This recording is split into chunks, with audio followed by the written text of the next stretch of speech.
Vamos a empezar a ver lo que es el multiplicador monetario y cómo funciona en una economía.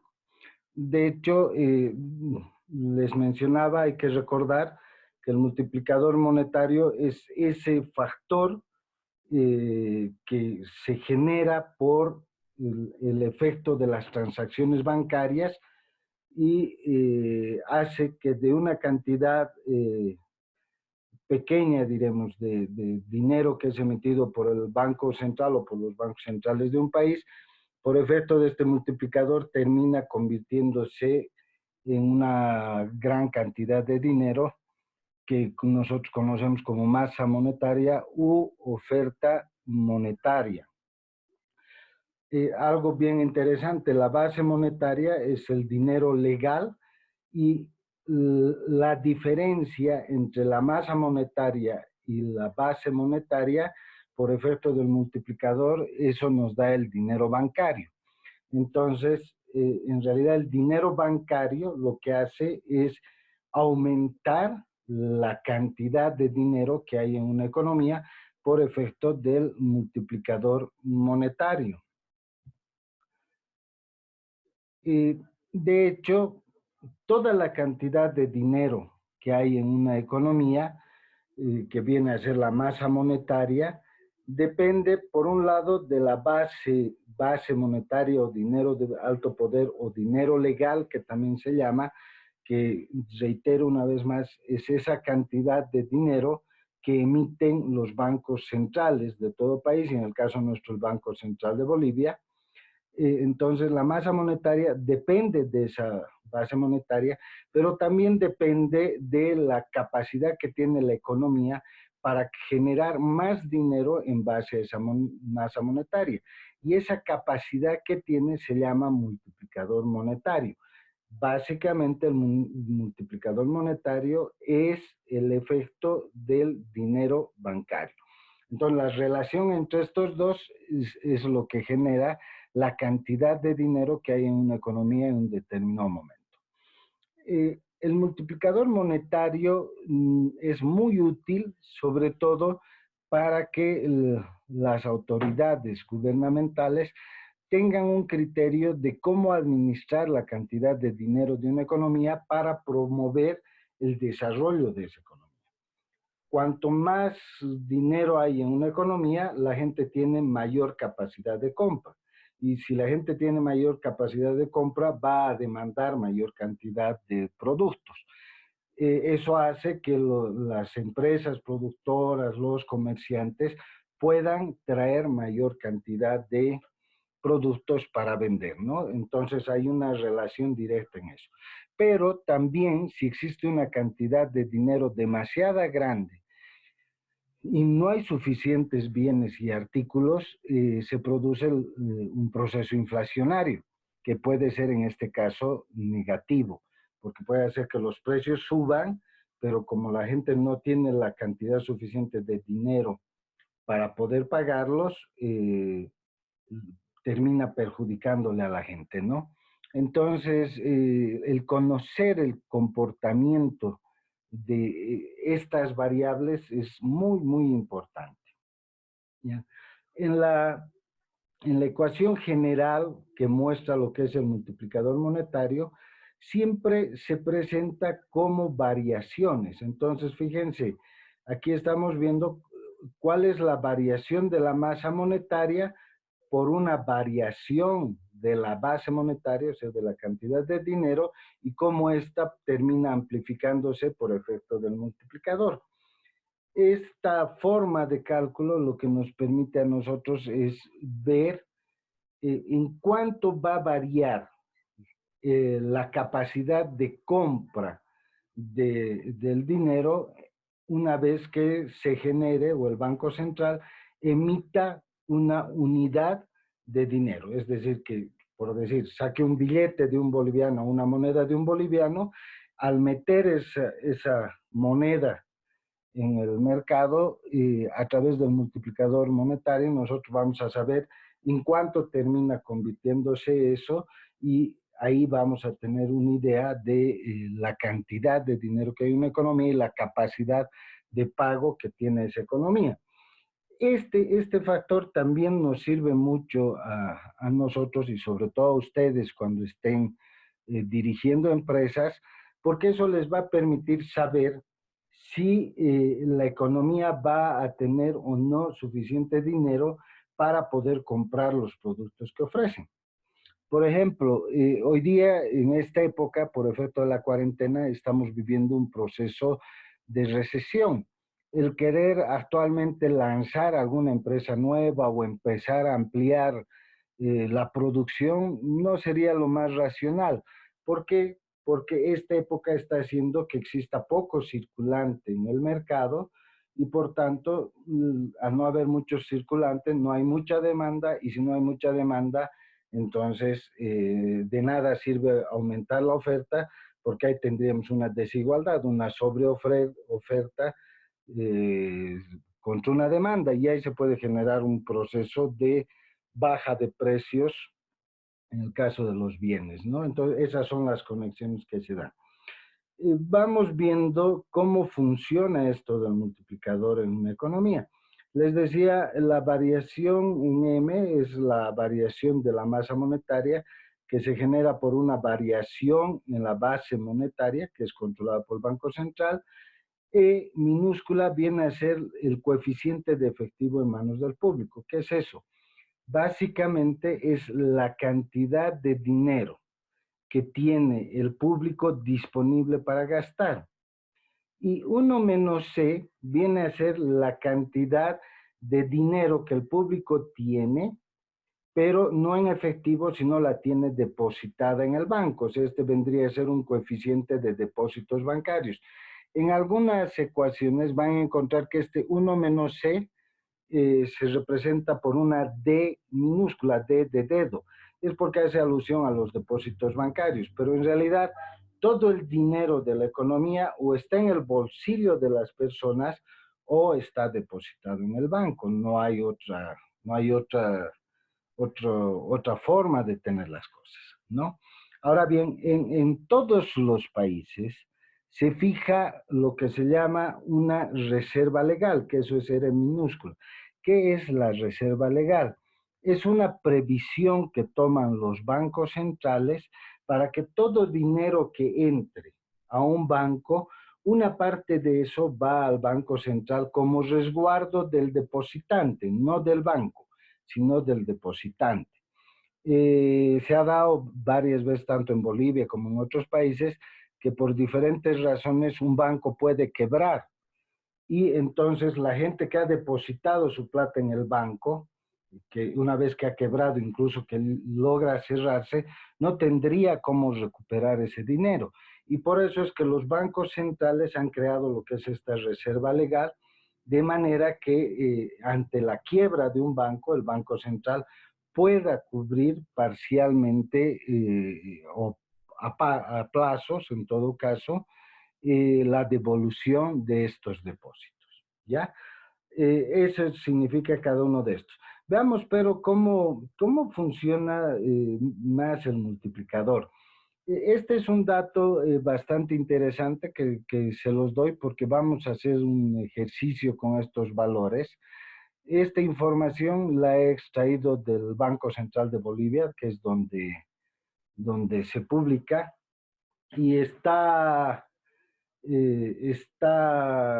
referida al 30 de abril del 2020. Me imagino que por la época no están teniendo una actualización mensual. Normalmente al inicio de cada mes, en los primeros días de inicio de cada mes, ya se actualiza al final del mes anterior. Ahorita deberíamos nosotros estar trabajando con los datos de mayo, pero todavía no hay esos datos, ¿no? Entonces me imagino una vez que inicie julio, vamos a tener los datos de mayo y ya con el tiempo esto se regularizará. Fíjense que la cantidad de dinero que ha emitido el Banco Central en Bolivia al 30 de abril era de 40.708 millones de bolivianos. ¿Mm? el total de depósitos que están en el sistema bancario es de 38.296 bolivianos. La suma de estos dos, la base monetaria más los depósitos registrados en las entidades financieras, nos da la cantidad de masa monetaria o de oferta monetaria que hay en el país, que es de 79.000 millones de bolivianos, ¿ya? Ahora, fíjense que de estos 79.000 millones de bolivianos que está en la economía, depositados en cuentas, en bonos, acciones, etcétera, etcétera, en realidad respaldadas físicamente, o sea, si todos nos pusiéramos de acuerdo para querer recuperar en un mismo día todo este dinero, respaldadas físicamente solo hay 40.708. Eso es lo único que hay.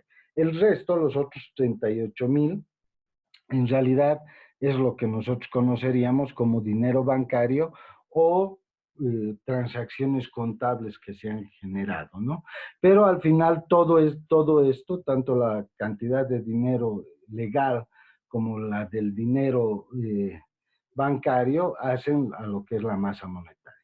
Ahora bien, al 30 de abril, el total de reservas legales que estaban en el Banco Central era de 20.268 millones de bolivianos. Eso dividido entre el total de depósitos nos da lo que es el coeficiente de reserva legal. Eso quiere decir, si nosotros vemos que el 53% aproximadamente de todos los depósitos que hay en Bolivia están respaldados, ¿ya? Por otro lado, la estimación de la cantidad de efectivo que hay en la economía, que está circulando, que está en nuestros bolsillos, es de 22.680 millones de bolivianos. Si eso dividimos entre el total de la masa monetaria, vamos a ver que más o menos el 29%, o sea, 2.871 10 milésimas, que equivale más o menos al 29%, está en efectivo en la gente. Eso quiere decir que de cada boliviano que hay en Bolivia, o sea, dinero boliviano que hay en Bolivia, aproximadamente 29 centavos la gente tiene en efectivo. El resto está en depósitos o en transacciones y demás. Eso es la información que nos da esto. Pero bueno, esto es también interesante conocer, porque ya les he dicho, nosotros estamos en una época de recesión. Eso quiere decir que no está habiendo mucho circulante. Afecta sí a los depósitos y eso afecta a la inversión. Solo para recordar, la principal fuente de generación de inversión es el ahorro, y el ahorro se genera a través de los depósitos, ¿no es cierto? Entonces, cuando una economía tiene mayor capacidad de ahorro, tiene mayor capacidad de inversión. Pero también decimos que estamos en recesión porque el total de efectivo, fíjense, representa un porcentaje muy bajo del total de dinero, estamos hablando menos del 30%. Eso muestra que la capacidad de compra del pueblo boliviano es más o menos limitada, ¿ya? Espérenme, vamos a terminar esto y después les voy a ir dando la palabra para que aclaremos algunas dudas, no se preocupen, vamos con calma. Bien, esos datos que tenemos nos permiten a nosotros calcular el multiplicador monetario para el 30 de abril. Este dato es muy importante. Lo único que hago es sustituir en la fórmula y fíjense qué es lo que me está diciendo esto.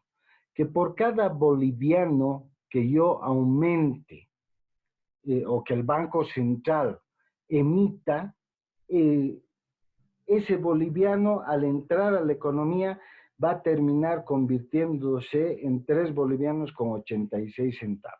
Es decir, que ese boliviano, por efecto de las diferentes transacciones del sistema financiero, va a terminar convirtiéndose en 3,86 centavos, 3 bolivianos con 86 centavos. Eso nos da una idea de la capacidad que tiene el sistema bancario para generar transacciones en nuestra economía. Por si acaso, nuestro multiplicador monetario no es de los mejores. Somos una economía pequeña. Si nosotros comparáramos nuestro multiplicador monetario frente, por ejemplo, al de otros países, al de Brasil, que tiene más o menos casi 9 de multiplicador monetario, eso quiere decir que por cada real que emite el Banco Central del Brasil, en la dinámica de la economía brasilera va a convertirse casi en 9 bolivianos, o sea, tres veces más lo que nosotros tenemos, ¿no? Pero este criterio a nosotros nos permite el pensar cómo podríamos actuar para poder hacer crecer nuestra economía. Y de hecho, aquí hay que tener bien claro dos cosas. En todo multiplicador monetario, solo dos instrumentos se tienen que puede controlar el Estado y el gobierno. Por uno es la base monetaria, ese es uno de los principales instrumentos, porque solo el Estado puede emitir dinero legal. Y el otro es el encaje legal, nada más. La tasa de efectivo y el coeficiente de depósitos no se puede controlar porque esa es una decisión personal. Sin embargo, se puede ver alguna manera de influenciar esto, ¿no? ¿Cómo funcionan estos dos instrumentos? Para empezar, cuando se aumenta la base monetaria, es decir, se emite mayor cantidad de dinero, lo primero que va a aumentar siempre en una economía es la cantidad de efectivo. Es decir, al tener más ingresos la gente va a destinar mayor cantidad de plata para el gasto. Pero también van a aumentar sus depósitos, porque va a haber una parte que ya la va a empezar a ahorrar. Y al aumentar los depósitos, aunque no varíe la tasa del encaje legal, el valor de la reserva legal va a aumentar en términos absolutos. La otra forma que tiene el Estado para influir sobre la masa monetaria es modificar la tasa de encaje legal, o sea, ese porcentaje que los bancos están obligados a depositar en el Banco Central por efecto de la cantidad de dinero que manejan. Eso puede subir o bajar. Les mandé hace unos días atrás que en Bolivia, el Banco Central de Bolivia ha decidido bajar la reserva legal.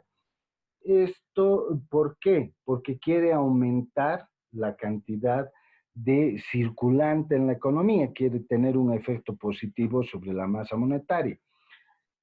Eso nos da una idea de que hay una relación inversa entre la tasa de encaje legal y la cantidad de dinero en circulación.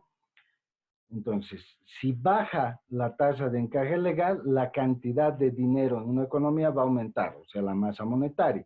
Por el contrario, si sube la tasa de encaje legal, va a bajar la cantidad de dinero. Más o menos cómo funciona esto utilizando los dos instrumentos. Al aumentar la base monetaria, va a aumentar el número de depósitos, va a aumentar la cantidad de efectivo, va a aumentar la cantidad de reserva legal y eso va a hacer que aumente la masa monetaria. Ese es un instrumento que tiene el Estado para hacer esto. Otro instrumento que se tiene, que les decía, es variar la tasa de encaje legal. Fíjense, hay una diferencia entre la tasa y la reserva legal. La reserva legal es en cantidad y la tasa es en porcentajes. Si aumenta la tasa de reserva legal, va a aumentar la cantidad de reserva legal, o sea, la cantidad de dinero como reserva, pero van a bajar los depósitos automáticamente. Va a aumentar, si bajan los depósitos, va a aumentar la cantidad de efectivo que tiene la gente en su bolsillo y se va a generar un hecho que va a hacer que la masa monetaria como tal baje, ¿ya? ¿No se está Voy a quemando? hacer aquí,